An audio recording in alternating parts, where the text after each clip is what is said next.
Hey beauties, welcome back to another day of Vlogmas, and welcome back to the third and final video in the hair series. I have already used a Color Oops remover. All videos will be linked down below for this. I used the Color Oops color remover. It got us to an okay place, I think. And I also did a massive chop and cut off about 4 inches or so of hair. So those videos will be down below. Our final stop in our hair trip around the bathroom. I'm going to be going in with the Schwarzkopf Got to Be Dark Ruby Metallics. Now, here's the thing. First and foremost, I am not a professional, y'all. I say it time and time again. I'm just a kitchen beautician. I'm a beauty that likes to mess with her own hair and just experiment and whatever. Right now, I hate my hair. The color is just very disjointed. It does not look good. It looks murky. Yeah, so hopefully this does something. My goal for this, based on color theory, is that if anything, because this has, you know, obviously a little bit of redness to it, that it's going to kind of color correct the green. And it's either going to completely color correct it, or because some of this is more of like a bluey green, I'm hoping that maybe that part will just kind of be more violet, and then the blonde will be more of like this color right here. So I'm going to mix everything up. We are going to apply, do all the things, and we're just gonna hope for the best. I hope at the absolute worst that it just has a purpley fuchsia tint to it. These gloves, gots to go. We're gonna use some real gloves. And then obviously you're going to mix component 1 with component 2. We also have our after color conditioner. I am actually gonna go in and do an Olaplex treatment when I'm done. Also, I did not realize my hair was this long. Y'all know it's wavy, and I tend to either wear it like wavy and scrunched up, or it's up in a bun all the time. I had no idea until I blow dried my hair that it was that long. And that's after cutting like several inches off. So let me get this mixed up, and then we'll come back. Y'all cross your little fingers for me. I'll BRB.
Okay, I barely had enough, and I only am doing obviously half my hair, so I was freaking out just a little, like literally sweating.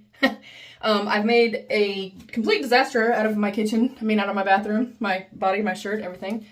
I'm going to let this sit according to box directions, and then I'm going to rinse, I'm going to shampoo, I'm actually going to do an Olaplex treatment as well, and I'll be back in just a little while to conclude our hair series.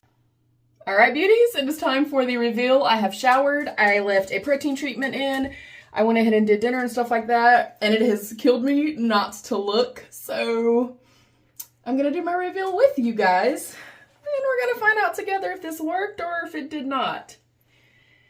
I think it did. I feel like it did. I'm gonna spray some of this Day Cactus Flower Leave-In Conditioner. And of course, I will pop in pictures with it like styled and stuff like that. I do not like to put heat or anything to my hair, like typically at all, but especially after processing. So I will pop a picture in once I do like my makeup and get my hair together and all that kind of stuff. It looks so good. Oh, I see no sign of green at all. And y'all know I was really, really nervous. Oh, this is so pretty. Oh, I think it's going to be so nice, especially with all the layers and stuff in it. I'll give y'all a 360. I feel like it looks great, you guys. I cannot wait to see it dry. And then I'm also going to go in with this Fructis, Garnier Fructis, the Curl Construct Creation Mousse. It's extra strong hold. And I basically just fill up my hand. I'll be back in a second. I flip my head over and I just kind of put it in through my hair. So, BRB.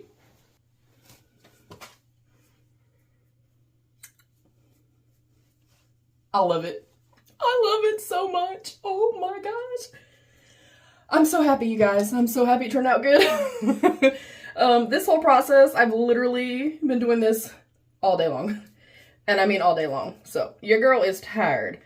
So, if I would have been this exhausted and then realized that it was not good, I would have been upset. I was kind of nervous about the cut too, but I actually feel like it's super flattering. Y'all, we did the damn thing. I think this is stunning. Definitely gearing a little bit more purpley leaning, which I obviously had a feeling it was going to. But yeah, this is stunning. This I can handle. Oh, it's so pretty. Alright beauties, here we are with everything styled. Here is my hair au naturel. Here is my hair nice and sleek and straight. I love the cut. I love the color. I feel so beautiful right now, and I was freaking out so bad, you guys. Do you prefer the wavy natural side, or do you prefer the nice sleek and straight side? I will of course do a 360. I definitely did not part this right, so just, you know, pretend like it looks great all the way around, okay? Okay, straight side. And I love that I still have so much shine in my hair. I don't feel like the integrity of my hair through this process was damaged or anything like that, so I am very, very happy. And then of course, the au naturel side. Which one is your favorite? Do you like this cut and color together? Have you enjoyed the hair series? I hope you guys have. I love bringing you guys along for the different journeys and different things that I'm doing. I know a lot of y'all ask for vlogs. This is as close as I can get to vlogs because, you know, I don't leave my house. Anyways, I hope you guys have an amazing day. I love you beauties. Stay happy, healthy, and safe. And of course, be your own best beautiful. Bye beauties!